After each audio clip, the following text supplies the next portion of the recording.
I'm sitting in a lawyer's office in Houston, Texas, watching my mother-in-law's face crumble as her own attorney reads the evidence out loud. Text messages, emails, recorded phone calls, 5 years of her systematically trying to destroy my marriage. Mrs. Carter, the lawyer says, did you send these messages to your son telling him his wife was cheating on him? My mother-in-law, Diane Carter, says nothing because we both know the truth. She made it all up. Every single lie, every manipulation, every attempt to turn my husband against me.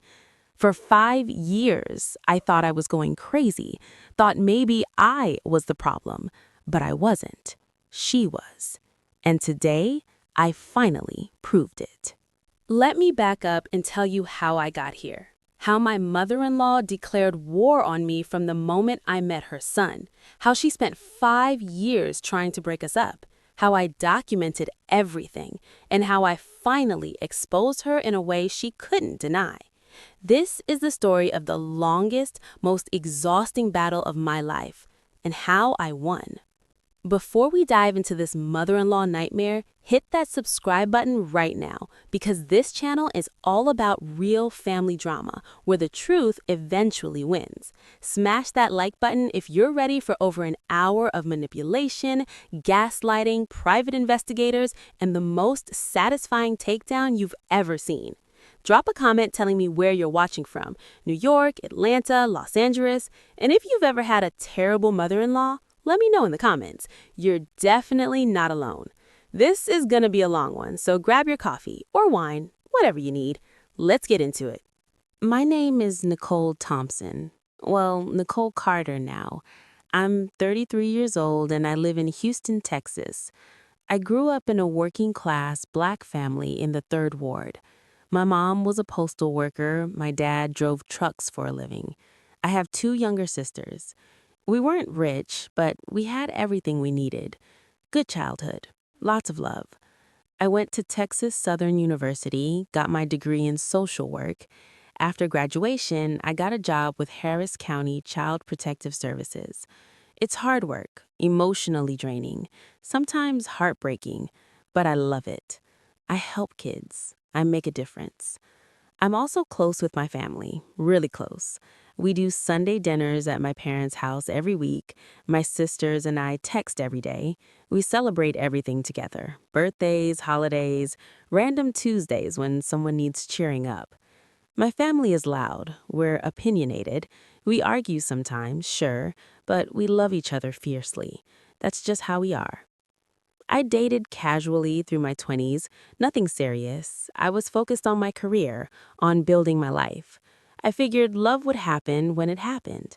And then I met Marcus. I met Marcus Carter at a friend's birthday party.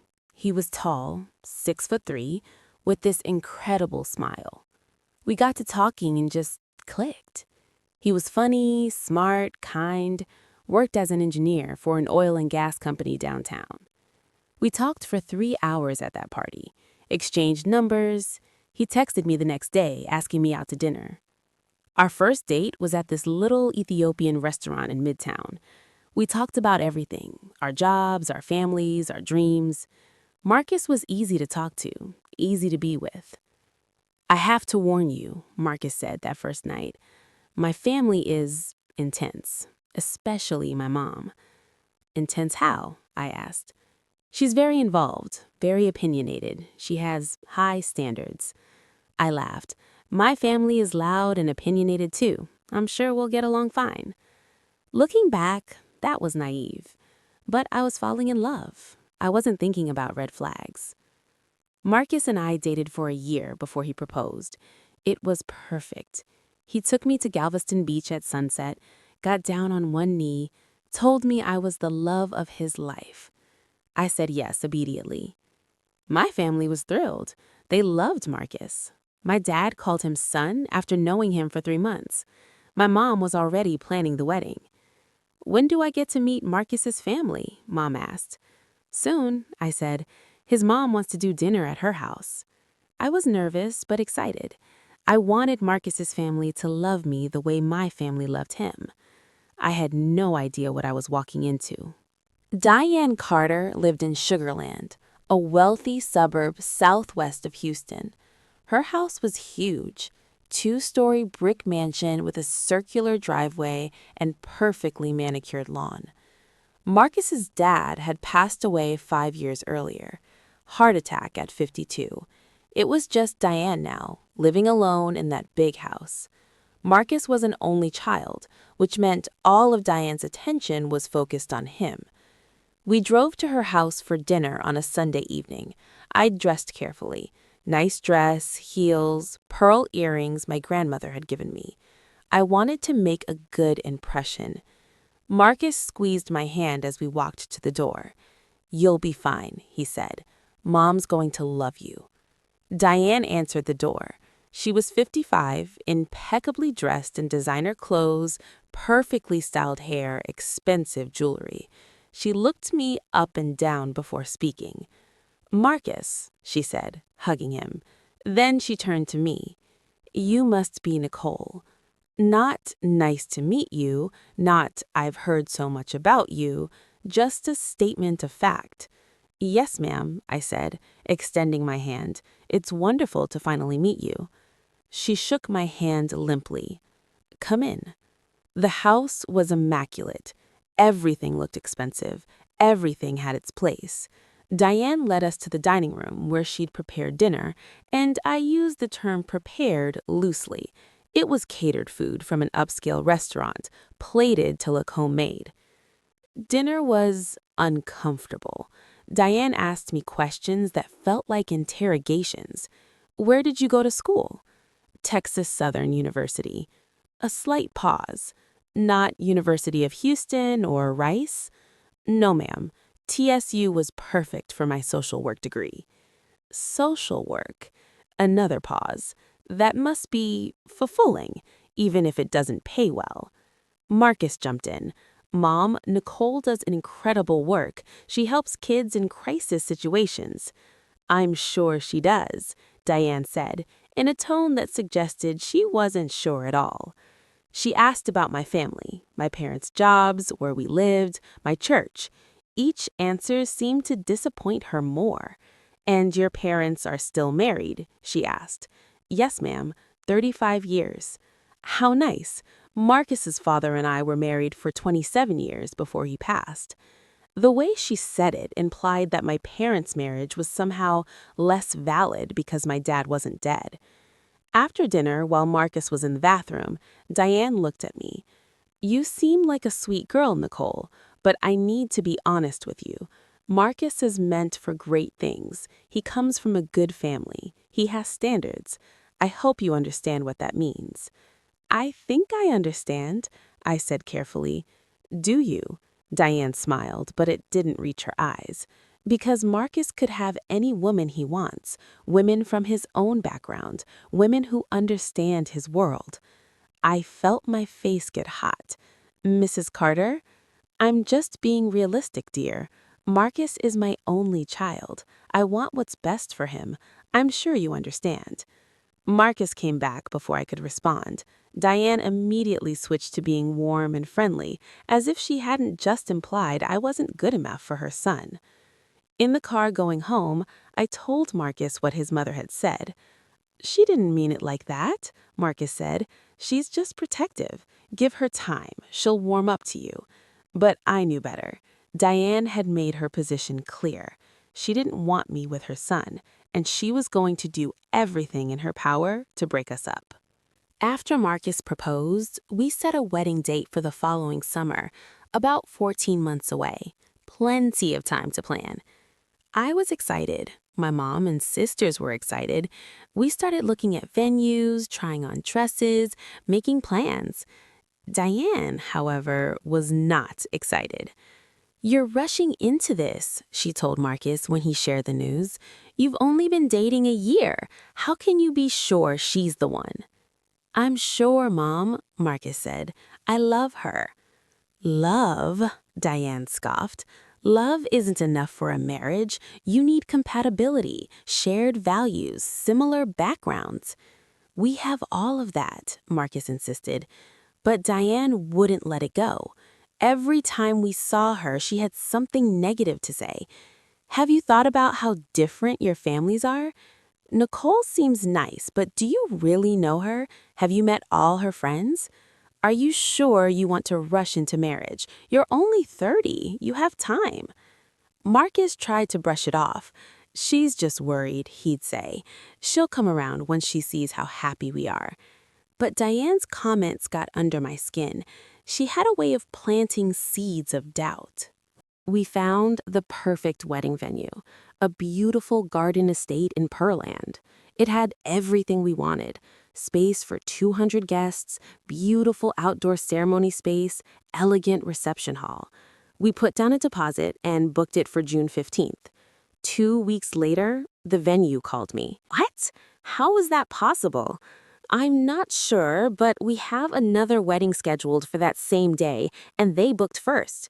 We have a signed contract. I understand, and again, I apologize, but legally, we have to honor the first booking.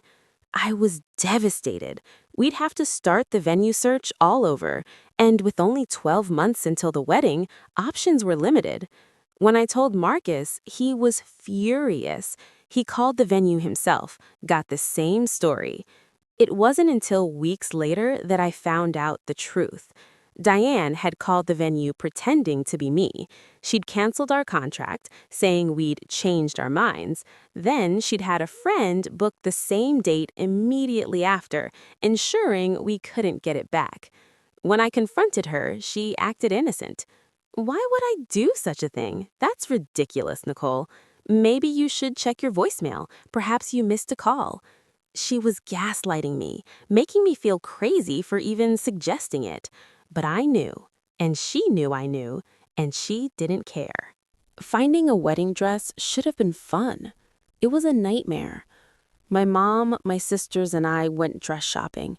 We had appointments at 3 bridal salons. At the first salon, I found a dress I loved. Simple, elegant, within our budget. I tried it on and everyone cried happy tears. "This is the one," my mom said. I agreed. We ordered it, put down a deposit. They said it would take 6 months to come in, which was perfect timing. 3 months later, the salon called. "Miss Thompson, there's been an issue with your dress order. It was canceled." Canceled? By who? The cancellation came from a phone call from someone claiming to be you. They said you'd found another dress. That wasn't me. We understand there might be confusion, but the cancellation was processed. And unfortunately, with only 3 months until your wedding, we can't guarantee we can get another dress in time. I was panicking. This couldn't be happening again. I managed to find another dress at a different salon, more expensive than I'd wanted, but available. I didn't tell anyone except my mom and sisters where I ordered it from. And I started documenting everything.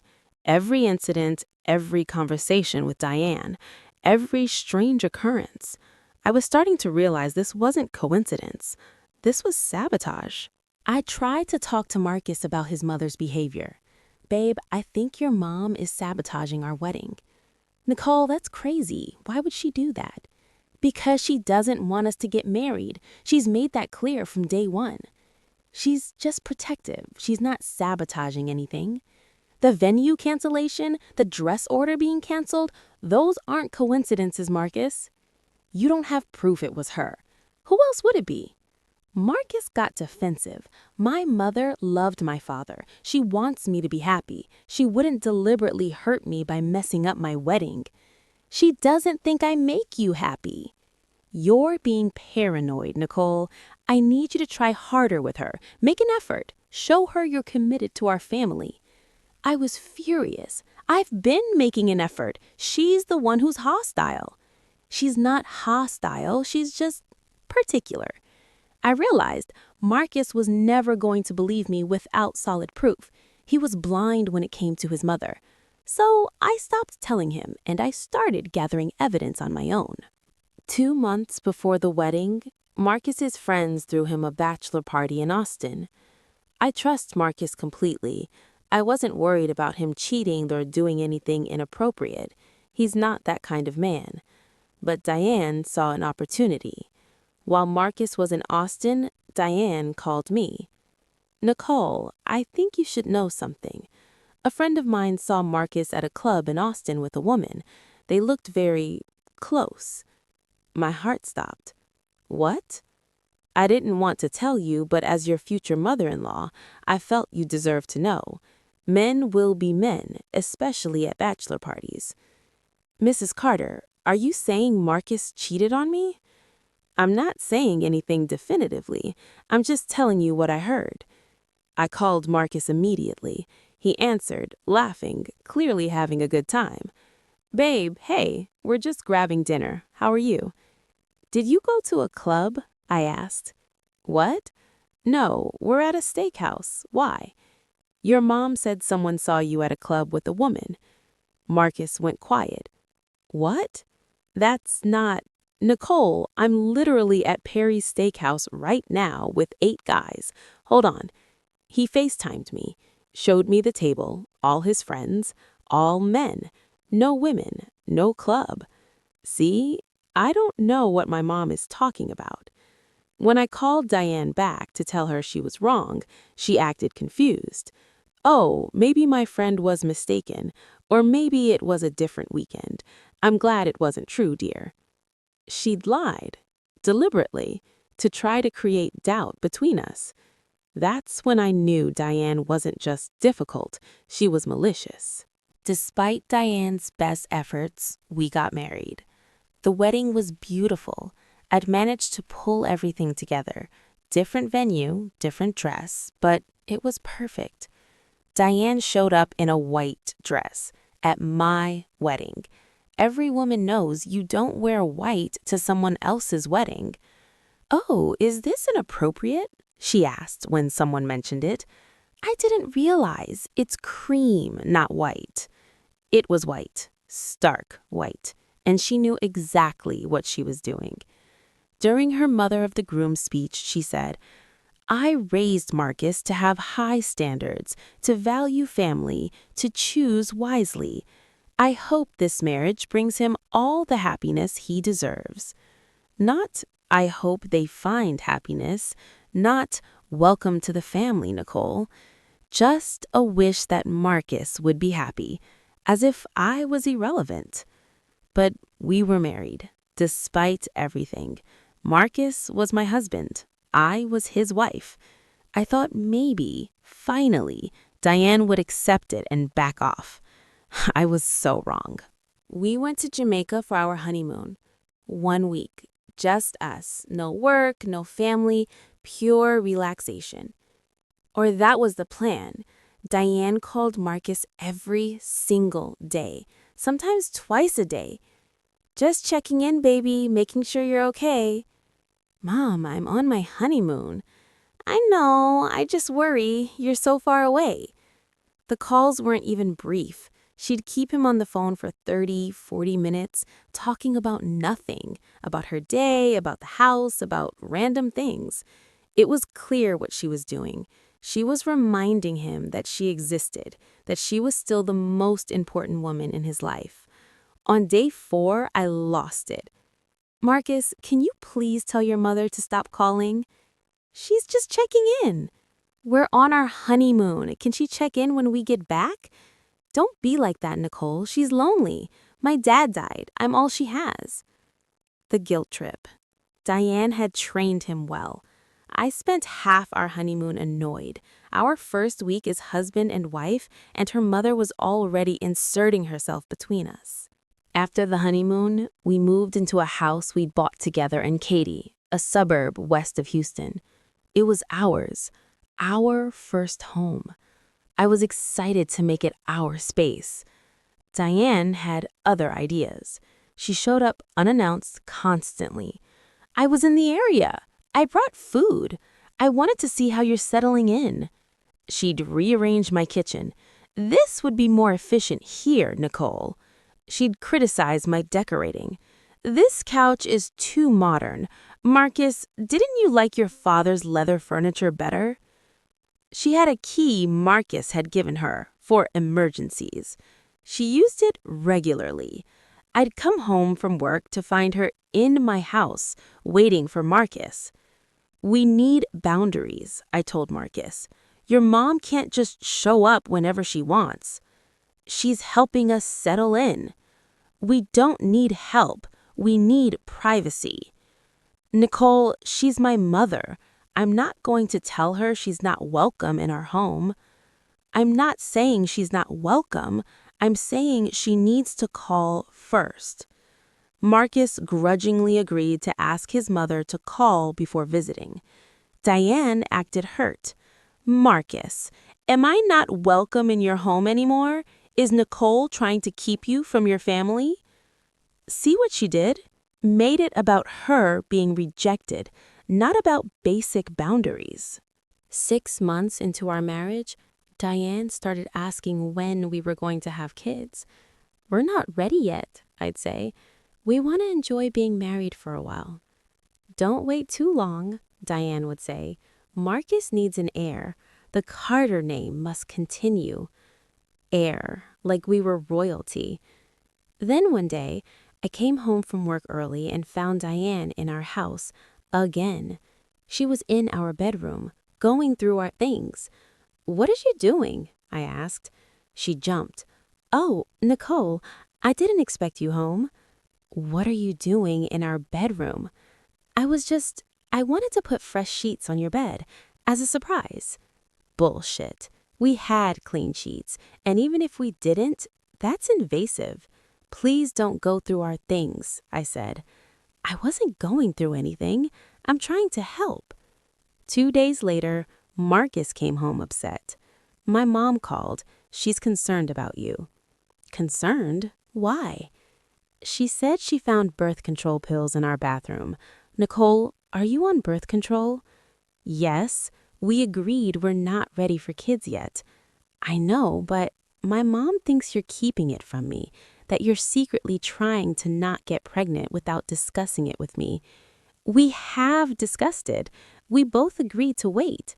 "I know, but she seemed to think—" "Marcus, your mother was snooping in our bathroom.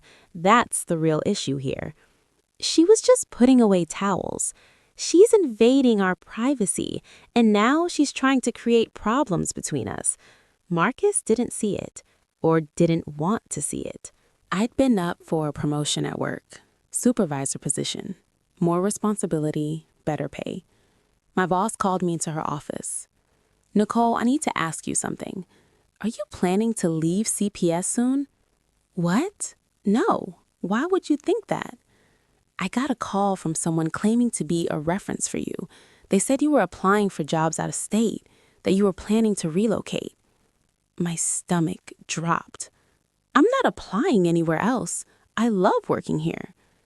The caller said they were a family friend, wanted to confirm your employment dates and performance. "Who was it?" "A woman. She didn't leave a name." Diane. It had to be Diane. She was trying to sabotage my job now. I explained to my boss that someone was interfering with my career.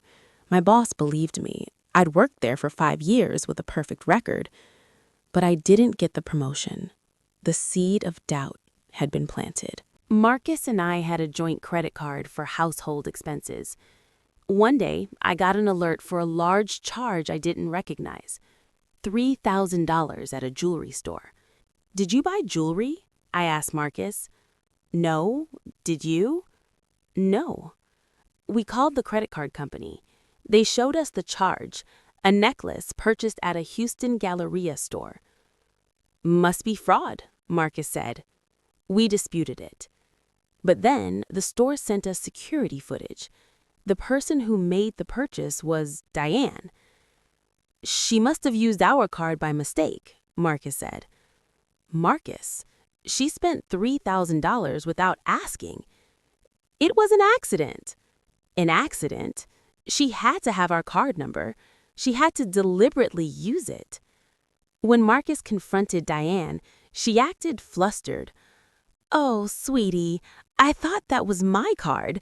The numbers are so similar. I'll pay you back." She never paid us back. I went to therapy. I needed to talk to someone who wasn't emotionally involved. My therapist listened to everything: the wedding sabotage, the boundary violations, the constant interference, the credit card fraud, all of it. This is a pattern of narcissistic behavior, my therapist said. Your mother-in-law sees you as a threat to her relationship with her son.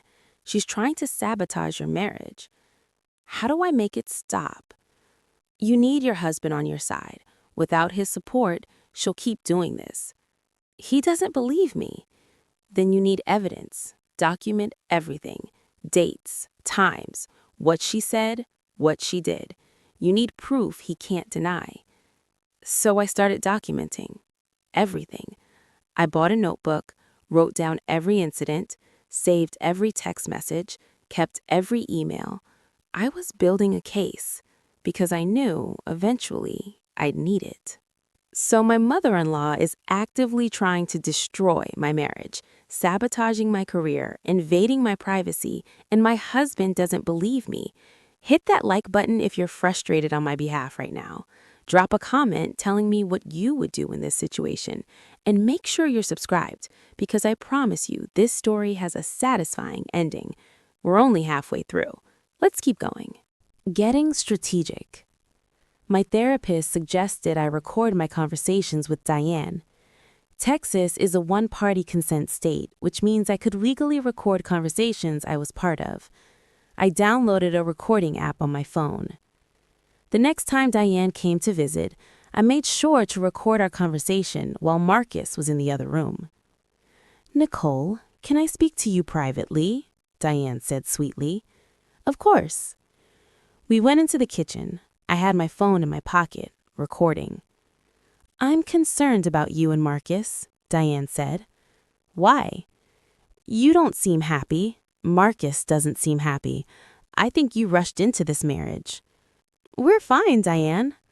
"Are you?" "Because Marcus tells me things. He confides in me, and I know he's having doubts."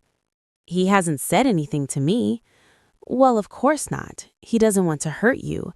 But Nicole, if this isn't working, it's okay to admit it. You're young. You can start over." "Is that what you want? For us to divorce?" "I want my son to be happy, and I don't think you make him happy." I had it, on recording, her admitting she wanted us to divorce. I started screenshotting every text message Diane sent Marcus that was about me. "Are you sure Nicole is right for you? I saw her talking to another man at church. Do you know who he was? I don't think Nicole appreciates what you do for her. She seems controlling. Are you allowed to make your own decisions?" Each message was designed to create doubt, to make Marcus question our marriage, to question me. I also noticed Diane would text Marcus constantly when we were supposed to be having couple time. Date night, 10 texts from Diane. Weekend getaway, Diane calling repeatedly. She couldn't stand us being alone together. She had to be involved. I'd been documenting for 6 months. I had notebooks full of incidents, recordings, screenshots, but I needed more.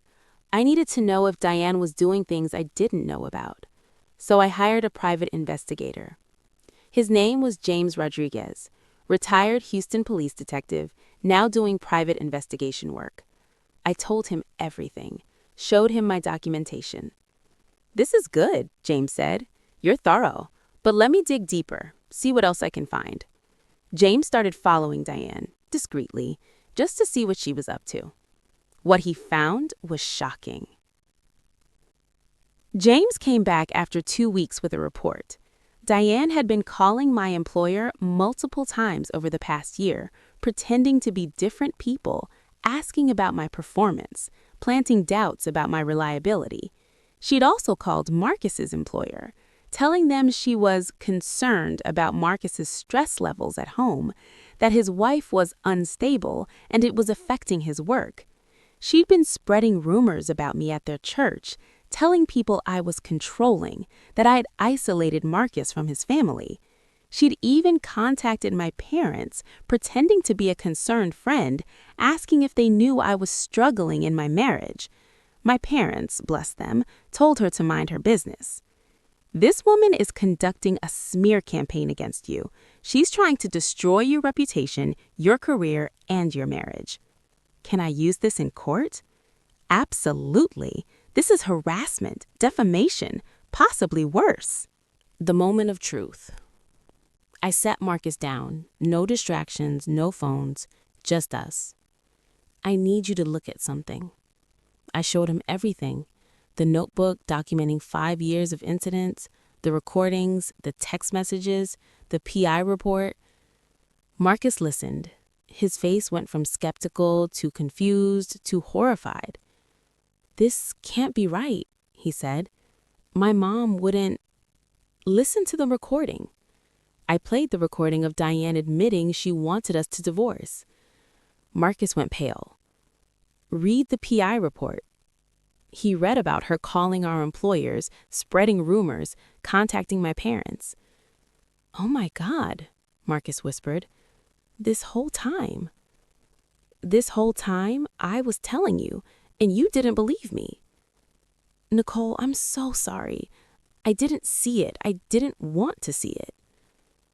"Your mother has been waging war against me for 5 years, trying to break us up, and she almost succeeded."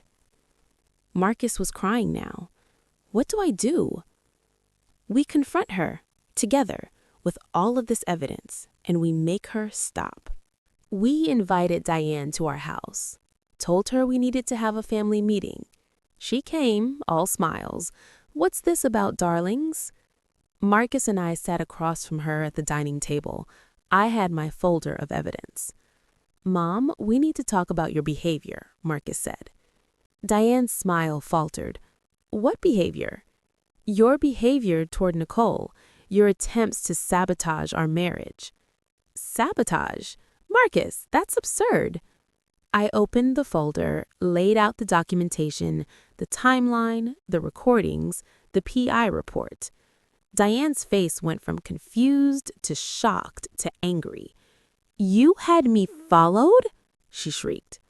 "You've been calling our employers, spreading rumors, and trying to destroy Nicole's reputation," Marcus said firmly. "Why, Mom? Why would you do this?" "Because she's not right for you," Diane shouted. "She's beneath you. You could have married anyone, someone from a good family, someone with means, and you chose her?" "I love her," Marcus said. "Love isn't enough. You need someone who can elevate you, not drag you down." "Nicole doesn't drag me down. You're the one causing problems." Diane stood up. "I'm your mother. I raised you. I know what's best for you." "Nicole is my wife, and if you can't respect her, you can't be part of our lives." Diane looked at me with pure hatred. "This is your fault. You turned my son against me." "No," Marcus said. "You did this to yourself." Diane grabbed her purse and stormed out. "You'll regret this." After the confrontation, things got worse before they got better. Diane started calling Marcus constantly, crying, begging, manipulating. "How can you treat your mother this way? Your father would be ashamed of you. I'm all alone and you're abandoning me." Marcus blocked her number. It killed him to do it, but it was necessary. Then Diane started showing up at our house, banging on the door, demanding to see Marcus. "This is harassment," I said. "We need to get a restraining order." We hired a family law attorney. Her name was Sandra Martinez. She reviewed all our evidence. "You have a strong case," Sandra said. "Defamation, harassment, emotional distress. We can get a restraining order, no problem." "Will it hold up?" Marcus asked. "With this much documentation, absolutely." We filed for a restraining order. Diane was served papers. She couldn't come within 500 feet of us or contact us in any way. Diane hired her own lawyer, tried to contest the restraining order. Her argument? That we were keeping her from her son, that I had brainwashed Marcus, that she was the victim. Her lawyer tried to paint me as the villain, the evil daughter-in-law who destroyed a mother-son relationship. But our evidence was too strong. The judge reviewed the PI report, listened to the recordings, read the text messages. "Mrs. Carter," the judge said, "you've engaged in a pattern of harassment that is both disturbing and illegal. The restraining order stands. Any further contact with Mr. or Mrs. Carter will result in your arrest." Diane started crying in court. "You can't keep me from my son." "You kept yourself from your son," the judge said, "by your own actions." The restraining order was granted for 1 year, renewable if necessary. The restraining order stopped Diane from contacting us directly. It didn't stop her from talking about us. She told everyone at church that I was evil, that I'd stolen her son, that she was being persecuted for trying to protect Marcus. Some people believed her, took her side, stopped talking to us. But most people who knew us, who'd seen our marriage and knew our character, didn't believe Diane's lies. My family rallied around us. My mom called Diane's behavior evil and meant it. Marcus's extended family was divided. Some supported us. Others thought Marcus was being too harsh on his mother. But we held firm. Diane had had years to change her behavior. She'd chosen manipulation instead. As part of the restraining order, the judge ordered Diane to attend therapy. "You need professional help to address your behavior," the judge had said. Diane's therapist reached out to us through our lawyer, asked if we'd be willing to participate in family therapy with Diane after she'd made progress in individual therapy. "Absolutely not," I said. "Maybe we should consider it," Marcus said, "if she's really trying to change." "Marcus, she's had 5 years to change. This isn't about her getting help. This is about protecting ourselves." "She's my mom." "I know, and I'm sorry it came to this. But she needs to prove she's changed before we let her back in our lives." Marcus reluctantly agreed. Diane went to therapy. According to her therapist, she was making progress, learning about boundaries, working on her controlling behavior. But I didn't trust it. Not yet. 6 months into her therapy, Diane's lawyer sent us a letter. It was an apology from Diane. "Dear Marcus and Nicole, I've spent the last 6 months in therapy reflecting on my behavior. I've come to realize that I was wrong. I was controlling, manipulative, and cruel. I let my fear of losing my son drive me to hurt the people I should have been supporting. Nicole, you didn't deserve the way I treated you. You've been nothing but kind to Marcus, and you've made him happy. I was threatened by that happiness because it meant he didn't need me anymore. Marcus, I'm so sorry for putting you in the middle of this conflict, for making you choose between your wife and your mother. That was unfair and wrong. I don't expect forgiveness. I just wanted you both to know that I recognized what I did, and I'm working to be better. If you're ever willing to give me another chance, I would be grateful, but I understand if you're not ready. Sincerely, Diane." I read it 3 times. "It sounds genuine," Marcus said hopefully. "Words are easy," I said. "Actions are what matter." After a year, the restraining order was up for renewal. Diane's lawyer asked if we'd be willing to let it expire, given her progress in therapy. "She wants a chance to prove herself," Marcus's lawyer said. "What do you think?" Marcus asked me. I thought about it. Really thought about it. "If we let the restraining order expire and she goes back to her old behavior, we can always get another one," I said.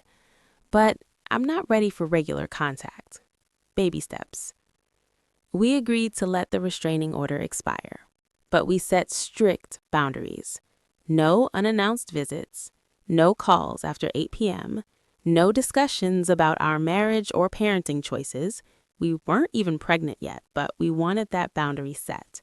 No bad-mouthing me to others. Violation of any boundary is immediate reinstatement of restraining order. Diane agreed to all of it. We're about to see if Diane can actually change. If a mother-in-law who spent 5 years trying to destroy my marriage can become a decent human being. Hit that like button if you think people can change, or if you think once a manipulator, always a manipulator. Drop a comment with your opinion. I want to know what you think. Let's see how this resolves. 3 months after the restraining order expired, we agreed to meet Diane for coffee. Public place, neutral territory, 1 hour maximum. Diane was already there when we arrived. She looked older, thinner, tired. "Thank you for meeting with me," she said quietly. We sat down. Awkward silence.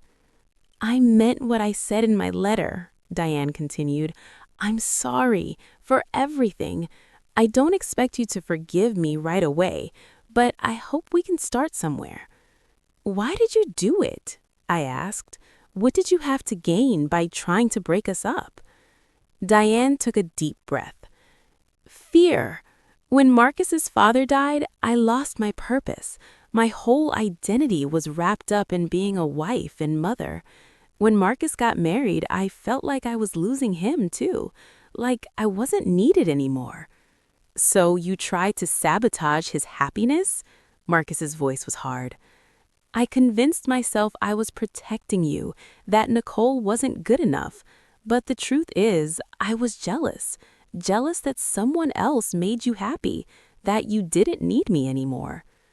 "I'll always need my mother," Marcus said, "but I need a wife too, and you made that impossible." "I know, and I'm sorry.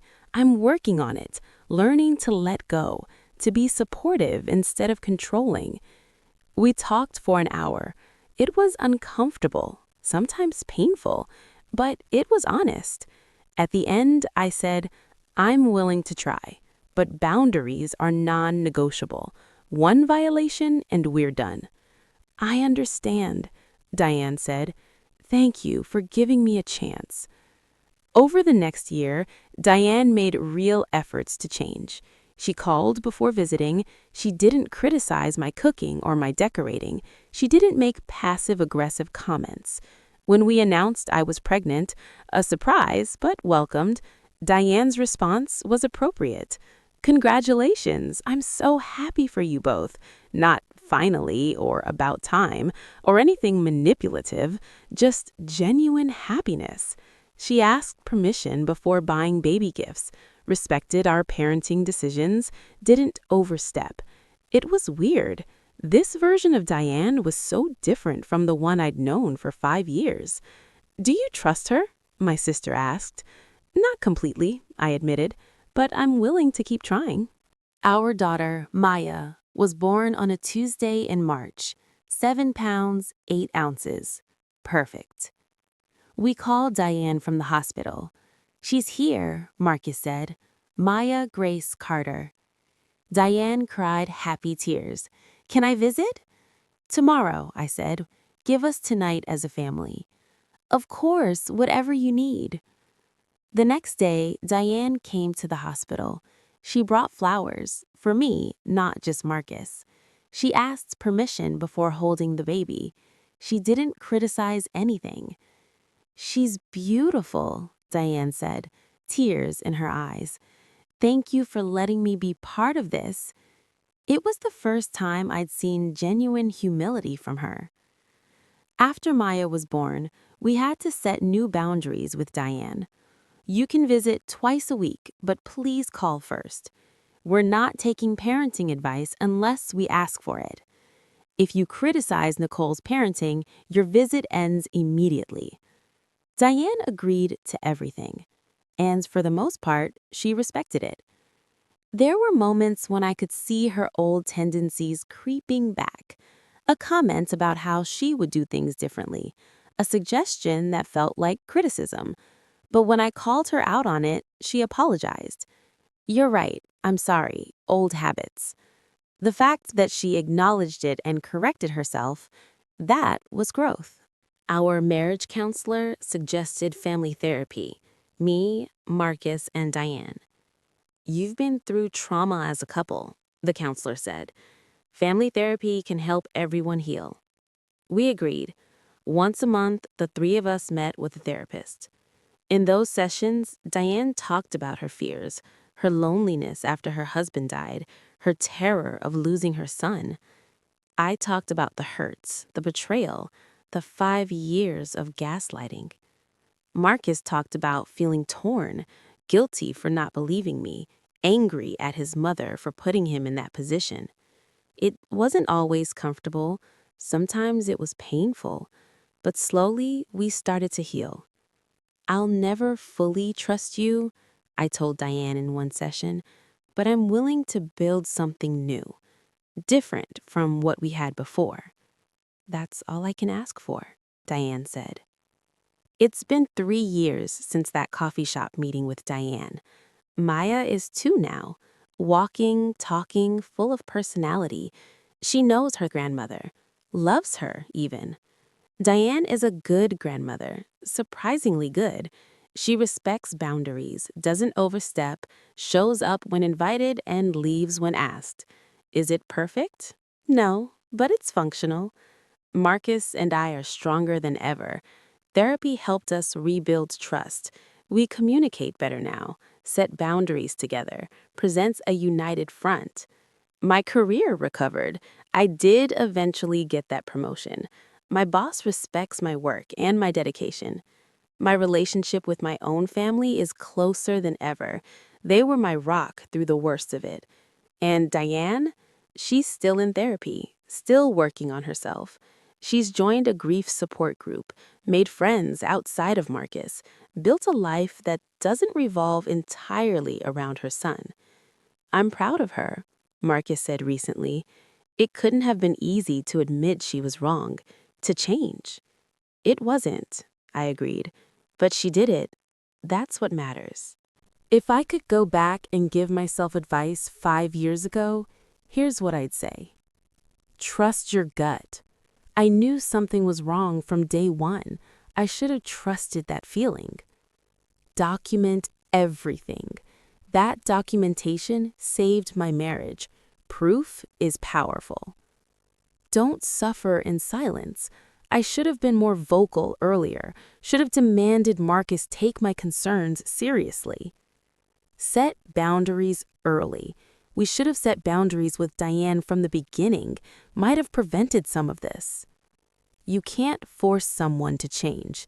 Diane only changed when she faced legal consequences. Some people need to hit rock bottom. Forgiveness doesn't mean forgetting.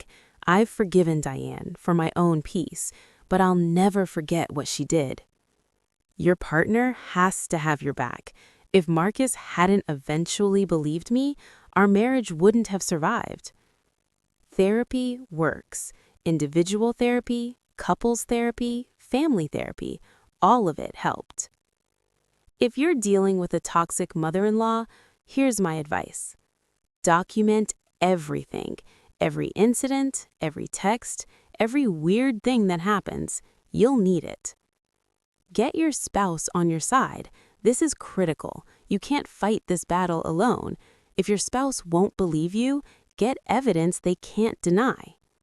Set firm boundaries. Unannounced visits? No. Constant calls? No. Disrespect? No. Draw clear lines.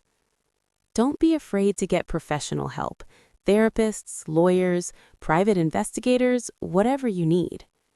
Know when to walk away. Sometimes the relationship can't be saved, and that's okay. Protect your peace. Take legal action if necessary. Restraining orders exist for a reason. If someone is harassing you, use the legal system. Don't let guilt control you. "But she's my mother" isn't an excuse for abuse. Family doesn't get a pass to treat you terribly. You deserve respect in your own home, in your marriage, in your life. Don't settle for less. Change is possible, but it has to come from them. You can't force it. You can only protect yourself while they figure it out. You're not crazy. If you feel like you're being gaslit, manipulated, or sabotaged, trust yourself. You probably are. And remember, you're not alone. So many people deal with toxic in-laws. It's not your fault, and there is a way through. Thank you so much for sticking with me through this entire story of mother-in-law drama, gaslighting, legal battles, and eventual healing. If this story resonated with you, please hit that subscribe button. This channel is all about real family stories where people fight for their peace and win. Smash that like button if you're glad I documented everything, or if you think Diane deserved worse, or if you're happy we found a way to heal. Drop a comment telling me, have you dealt with a toxic mother-in-law or family member? How did you handle it? Did you cut them off or find a way to make it work? I want to hear your stories. Check out the videos on screen for more family drama where the truth eventually wins. Remember, you deserve respect. Set your boundaries, document everything, and never let anyone gaslight you into thinking you're the problem when you're not. Thanks for watching. Take care of yourselves.